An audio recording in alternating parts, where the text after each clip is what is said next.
স্বর্ণশিল্পী শিল্পী Dutta jewellers, Biswa Singha road, Cooch Behar.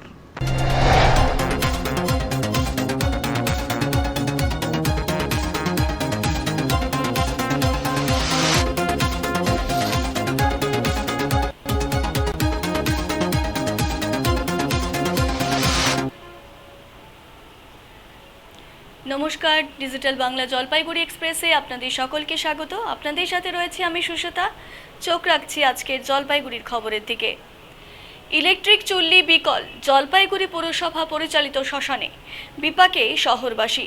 আগামী 23 তারিখ পর্যন্ত পরিষেবা বন্ধের নোটিশ দিল জলপাইগুড়ি পৌরসভা। জলপাইগুড়ি পৌরসভার ইলেকট্রিক চুল্লি বন্ধ থাকবে 9 দিন। ইলেকট্রিক চুল্লি খারাপ, সেই কারণেই মেরামতির জন্য আপাতত কোনো রকম পরিষেবা পাবেন না সাধারণ মানুষ। 15ই নভেম্বর থেকে 23শে নভেম্বর পর্যন্ত ইলেকট্রিক চুল্লিতে শবদাহ বন্ধ থাকবে। জলপাইগুড়ি পৌরসভার পক্ষ থেকে নোটিশ দিয়ে জানিয়ে দেওয়া হয়েছে, শবদাহ প্রক্রিয়া বিঘ্নিত হওয়ার কারণে পৌরসভার পক্ষ থেকে দুঃখ প্রকাশ করা হয়েছে। পৌরসভার পক্ষ থেকে নোটিশ দিয়ে জানানো হয়েছে, মেরামতির প্রয়োজনে চুল্লির বন্ধ থাকার সময়সীমা আরও বাড়তে পারে বলেও জানানো হয়েছে জলপাইগুড়ি পৌরসভার উপপৌরপতির পক্ষ থেকে। জলপাইগুড়ি পৌরসভার এক কর্মী জানান, ইলেকট্রিক চুল্লি খারাপ হয়েছে, ইলেকট্রিক জিনিস হতেই পারে, ধোঁয়া বের হচ্ছে। পুরসভাকে জানানো হয়েছে আপাতত শবদাহ বন্ধ থাকবে, যত তাড়াতাড়ি সম্ভব চেষ্টা করা হচ্ছে। আগামী 23 তারিখ পর্যন্ত আমরা সময় নিয়েছি, গরিব মানুষ অনেক সমস্যা হবে, গরিব মানুষকে সহযোগিতা করা হবে বলে জানিয়েছে শ্মশানের দায়িত্বে থাকা পুরসভার কর্মী। মৃতদেহ নিয়ে আসা এক শ্মশান বন্ধু জানান, আমরা মৃতদেহ নিয়ে এসেছি, দুটো ইলেকট্রিক চুল্লি খারাপ। আমরা জলপাইগুড়ি কংগ্রেস পাড়া থেকে এসেছি মৃতদেহ নিয়ে, চিতা সাজিয়ে দাহ করতে হলো। আশা করব পুরসভা তাড়াতাড়ি চুল্লি পুরসভা স্বাভাবিক করুক। পুরসভার নিশ্চয়ই কোনো বাধ্যবাধকতা আছে, তাই হতে দেরি হচ্ছে। পুরসভাকে গুরুত্ব দিয়েই দেখা উচিত। কাঠে শবদাহ করতে অনেক খরচ হয়, গরিব মানুষের সমস্যা হবে, এই সকল মানুষদের পুরসভাকে সহযোগিতা করা উচিত।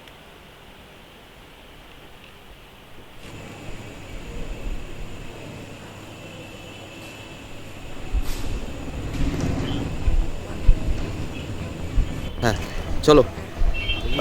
কি অবস্থা বলেন তো শ্মশানে? আপনারা তো মৃতদেহ নিয়ে তা আমরা আসলাম মৃতদেহ নিয়ে কংগ্রেস পাড়ার থেকে। ওনার বয়স 101 বছর। তা দুটো চুল্লি খারাপ আছে, আমরা খড়িতে দাহ করলাম, বহুদিন পর চিতা সাজালাম। হ্যাঁ, অনেক দিন পর। তা চুল্লিটা থাকলে তাড়াতাড়ি হতো আর কি। তা আমি আশা করব যে পৌরসভা খুব দ্রুত এই চুল্লি সারানোর কাজটা সম্পন্ন করবে, যাতে দাহ করতে সাধারণ মানুষের সুবিধা হয়। কি হলো, বন্ধ কেন? ইলেকট্রিক জিনিস তো হঠাৎ করে খারাপ হতেই পারে। এই দুদিন হলো খারাপ হয়েছে, ওই ধোঁয়া বেরোচ্ছে, সেই জন্য বন্ধ করা হয়েছে। পৌরসভাকে জানানো হয়েছে, পৌরসভা বন্ধ করে এখন লাকড়িতে করা হচ্ছে। চুল্লিটা বন্ধ করার পরে এখন ঠান্ডা হতে সময় লাগবে, 2-1 দিন সময় লাগবে। 2-1 দিন পরে মিস্ত্রি এসে কাজ করবে। তবে যত তাড়াতাড়ি সম্ভব এটা পৌরসভার থেকে ঠিক করে হবে।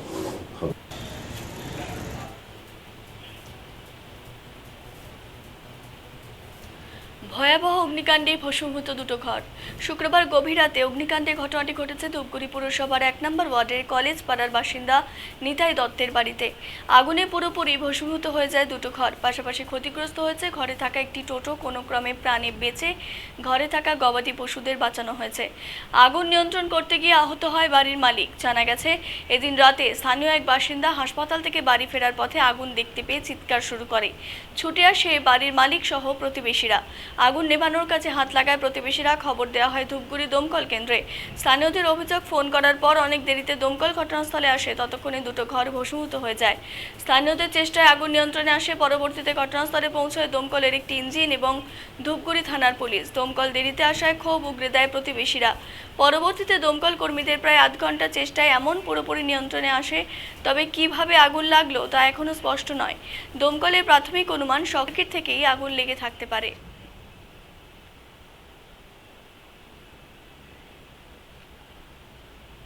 হাসপাতালে আমার মেয়েকে নিয়ে গেছিলাম, আসার পথে আগুন দেখলাম। তারপরে তো চিল্লা আল্লাহ করে সব লোকজন জড়ো হয়ে গেল। হ্যাঁ, দমকলকে ফোন করেছিলাম, দমকলের ফোনটা ঢোকে নাই। তারপর ওরা আসতে একটু লেট হয়েছিল, তো শুনলাম যে ওদের নাকি গাড়ি একটু ডিস্টার্ব ছিল, যার জন্য আসতে একটু দেরি হয়েছে। না, বিক্ষোভ দেখানোর চেষ্টা করছিল ছেলে ফেলে, কিন্তু করতে দেয়নি আমরা।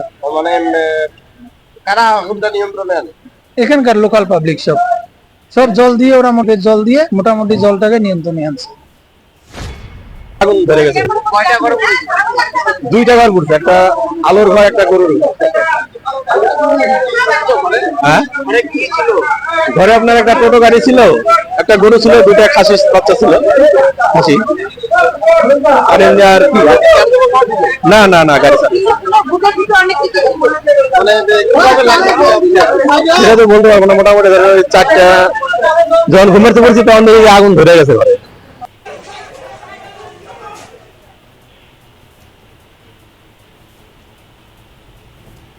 জলপাইগুড়ির একটি বেসরকারি স্কুলের উদ্যোগে এবং জলপাইগুড়ি সায়েন্স অ্যান্ড নেচার ক্লাবের সহযোগিতায় ছাত্রছাত্রীদের নিয়ে আয়োজিত হলো একদিনের শিক্ষামূলক ভ্রমণ। কালিম্পং জেলার অন্তর্গত গৈরিবা সরকারি রাবার প্লান্টেশন কেন্দ্রে নবম দশম শ্রেণীর 27 জন ছাত্রছাত্রীরা রাবার গাছ থেকে কিভাবে রাবার সংগ্রহ করা হয় এবং উৎপাদন করা হয় সেগুলো তারা প্রত্যক্ষ দেখায় এবং শেখারও সুযোগ পায়। এই কেন্দ্রের ম্যানেজার বিশ্বজিৎ চক্রবর্তীর তত্ত্বাবধানে সহকারী ম্যানেজার গৌতম ছেত্রী হাতে কলমে গাছ থেকে রাবার সংগ্রহ করে প্রক্রিয়াকরণের সমস্ত কাজ করে দেখান। এছাড়া রঙ্গ সিঙ্কনা উৎপাদন কেন্দ্রের ম্যানেজার রামখাওয়া সিঙ্কনা গাছের চাল থেকে ম্যালেরিয়া প্রতিরোধক ঔষধ কুইনাইন তৈরির বিভিন্ন পদ্ধতিও দেখান। এছাড়াও ড্রাগন ফ্রুট চাষ, গোলমরিচ চাষ, চিত্রনীলা, কফি চাষ এবং বিভিন্ন ঔষধি গাছের চাষ এবং উৎপাদনের পদ্ধতি শেখানো হয়। উপস্থিত ছিলেন এই বেসরকারি স্কুলের প্রিন্সিপাল সহ জলপাইগুড়ি সায়েন্স অ্যান্ড নেচার ক্লাবের সদস্য গৌতম মাহাতো ও শিক্ষক সুবীর সরকার। জলপাইগুড়ি সায়েন্স অ্যান্ড নেচার ক্লাবের সম্পাদক ডক্টর রাজা রাউত জানান, ছাত্রছাত্রীরা যেগুলো পাঠ্য বইয়ে পড়াশোনা করে সেগুলোই প্রকৃতির মাঝে গিয়ে হাতে কলমে শেখার সুযোগ করে দেওয়ার জন্যই এই শিক্ষামূলক ভ্রমণের উদ্যোগ নেওয়া হয়। এরকম শিক্ষামূলক ভ্রমণের আয়োজন করায় খুশি বিদ্যালয়ের পড়ুয়ারা।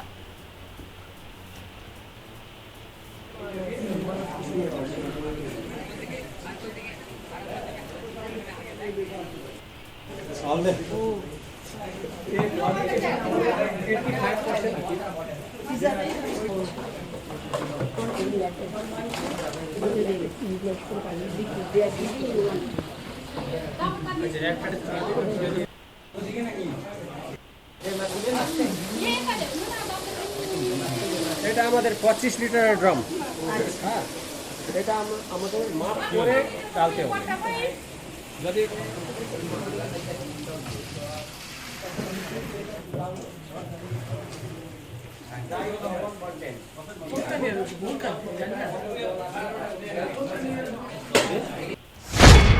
স্কুলের ক্লাস 9 এবং 10-এর ছাত্রছাত্রীদের নিয়ে বিদ্যালয় কর্তৃপক্ষ এবং আমরা Jalpaiguri science and nature club একটা যৌথ উদ্যোগ নিয়েছি এক দিবসীয় তাদেরকে প্রকৃতি পর্যবেক্ষণের জন্য।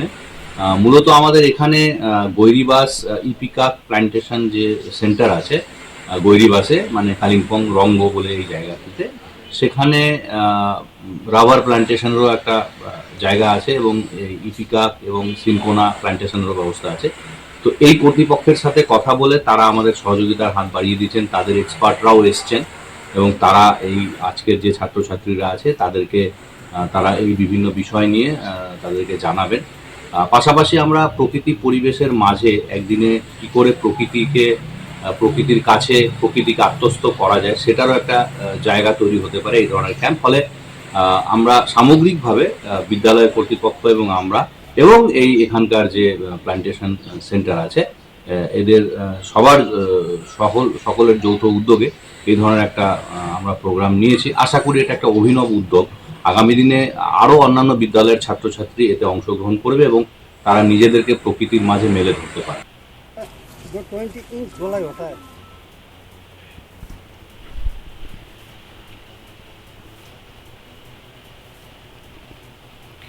এক ব্যক্তির বৃদ্ধাঙ্গুল ছিঁড়ে নেওয়ার অভিযোগ উঠল ময়নাগুড়িতে।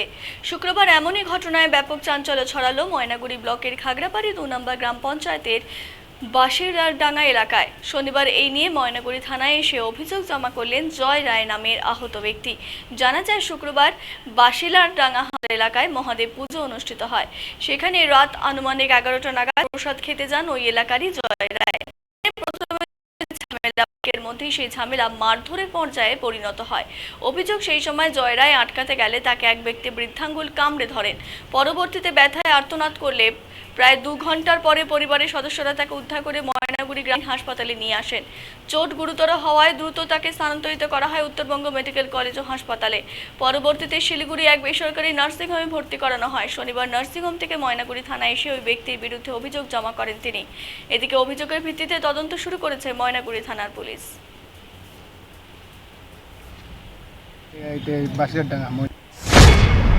কোথায় বাড়ি আপনার? আমরা বাসিরডাঙ্গা মহিলা সমিতি। কি হয়েছে ঘটনা কালকে? কালকে রাত্রে 11টার দিকে আমি পোশাক ফেলতে যাই, তারপর ওরা দেখে 2 ভাই মারপিট করা লাগছে। আমি ছুটে দিয়ে আমাকে আঙুল কতখানি মানে আঙ্গুল কি কাটে ফেলছে না টুকরা করে দিয়েছে একদম? তারপর এখান থেকে ওরা তো কিছু করলো না। তারপর এখান থেকে আমাদের পাড়ার ছেলেগুলা তারপরে ময়নাগুড়ি নিয়ে আসলো। ময়নাগুড়িতে মেডিকেল। কতক্ষণ পর আপনার বাড়ির লোক খবর পেয়েছে? 1.5-2 ঘন্টা। তখন কোথায় পড়েছিলেন আপনি? আমি তো তখন ওরা মোটামুটি রক্তটা বন্ধ করে আবার হাটখোলাতে আমাকে রাখছে। তারপর আমাদের বাড়ির ছেলেগুলা যে আমাদের লাগালাগি বাড়ি, ওরা দেখে বলছে কী বিভাগ এখানে পড়ে আছে রক্ত, চলো আমরা হসপিটাল নিয়ে যাই। তারপর ওরা এখানে আনিয়ে ময়নাগুড়ি আনলো, আইনে পরে মেডিকেল এফআর করলো। তারপরে ওইখানে মেডিকেল থেকে দেখছি খারাপ এক্সরে করলো, আর ডাক্তারের কোনো নাম বলছে না। আমাদের বেতাতে থাকতে পারছি না। তারপর নার্সিংহোমে গেলাম।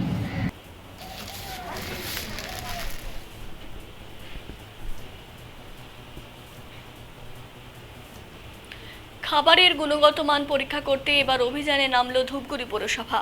শনিবার দুপুরে ধূপগুড়ি শহরে বিভিন্ন খাবারের দোকান অভিযানে নামে ধূপগুড়ি পৌরসভার আধিকারিকরা। অভিযানে নেমে খাবারের গুণগত মান ঠিক না থাকায় বেশ কিছু দোকানের খাবারের বাজেয়াপ্ত করা হয়। পাশাপাশি সতর্ক করা হয় দোকান মালিকদের। বিশেষ করে মিষ্টির দোকান, ফাস্টফুড, বিরিয়ানির দোকানে অভিযান চালানো হয়।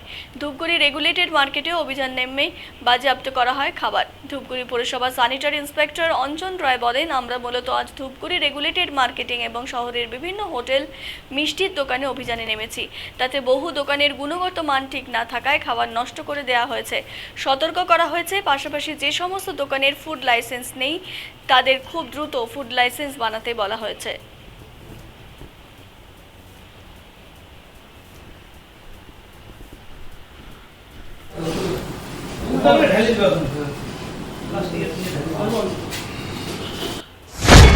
আজকে মূলত আমরা হোটেল এবং মিষ্টির দোকান এগুলোতে আমরা অভিযান করেছি। কোন এলাকায়?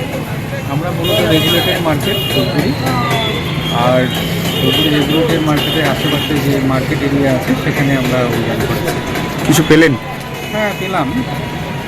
অনেককে সতর্ক করে দেওয়া হয়েছে এবং অনেক খাবার আমরা ডিসপোজও করে দিয়েছি, নষ্ট করে দিয়েছি।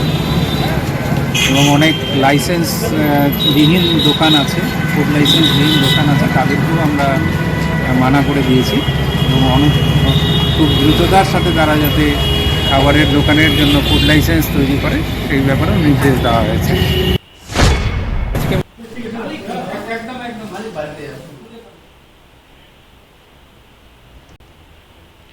হেমতাবাদের বেআইনি জমি অধিগ্রহণ কাণ্ডে হুঁশিয়ারি দিলেন কামতা পোস্টের ডিমান্ড কাউন্সিল। উত্তর দিনাজপুর জেলার রায়গঞ্জ হেমতাবাদে ভূমিপুত্র রাজবংশী মানুষদের জমি অবৈধভাবে দখল করার ঘটনায় প্রতিবাদ জানালেন কামতা পোস্টের ডিমান্ড কাউন্সিল। শনিবার এই নিয়ে সাংবাদিক বৈঠক করেন সংগঠনের কেন্দ্রীয় কমিটির সদস্যরা। সাংবাদিক বৈঠকে করা হুঁশিয়ারি দিয়েছেন এদিন। তারা জানান, অবিলম্বে পুলিশ প্রশাসন আইনানুগ ব্যবস্থা গ্রহণ করে দোষীদের কঠোর শাস্তির ব্যবস্থা না করলে সংগঠনের তরফে বৃহত্তর আন্দোলন করা হবে। এদিনের এই সাংবাদিক বৈঠকে উপস্থিত ছিলেন কামতা পোস্টের demand council central council Sukumar Ray, সংগঠনের কেন্দ্রীয় কমিটির কোঅর্ডিনেটর জগন্নাথ রায়, জলপাইগুড়ি জেলা কমিটির সাধারণ সম্পাদক প্রেমানন্দ রায় সহ প্রমুখ।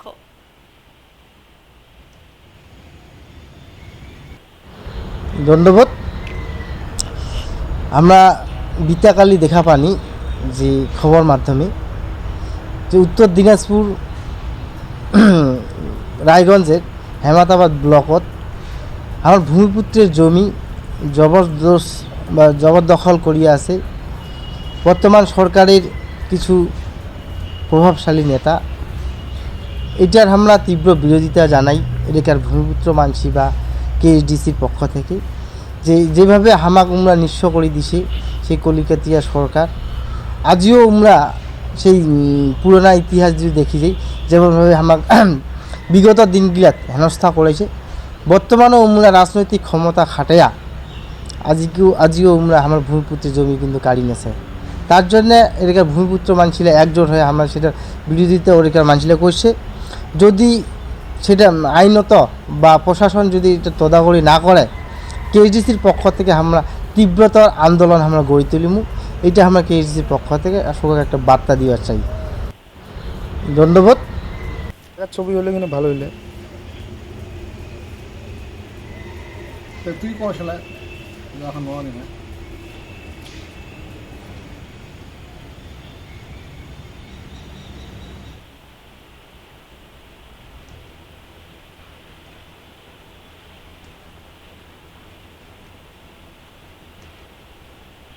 এখনকার মতো এই পর্যন্তই। জলপাইগুড়ি জেলার সমস্ত খবর দেখতে চোখ রাখুন ডিজিটাল বাংলার পর্দায় প্রতিদিন সন্ধ্যে 7টায়। ডিজিটাল বাংলা, আগে ভাগে সবার আগে। প্রতিদিন বদলায় পৃথিবী, গ্রাম হোক বা শহর, জল হোক বা পাহাড়। আপনার বিশ্বস্তের উৎস সহ বিশ্বজুড়ে ঘটে যাওয়া প্রতিটি ঘটনার জন্য আমাদের শহর জলপাইগুড়ির কেন্দ্র থেকে শুরু করে জেলার দূরতম প্রান্ত আমরা নিয়ে আসি আপনার কাছে গুরুত্বপূর্ণ সব খবর।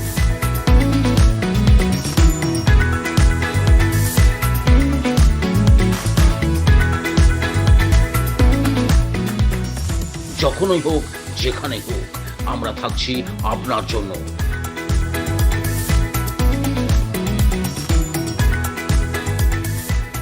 প্রতিদিন সন্ধ্যে 7টায় আমাদের সঙ্গে থাকুন সর্বপ্রথম খবরে গভীর বিশ্লেষণ এবং শিরোনামের পেছনের গল্পগুলো জানতে।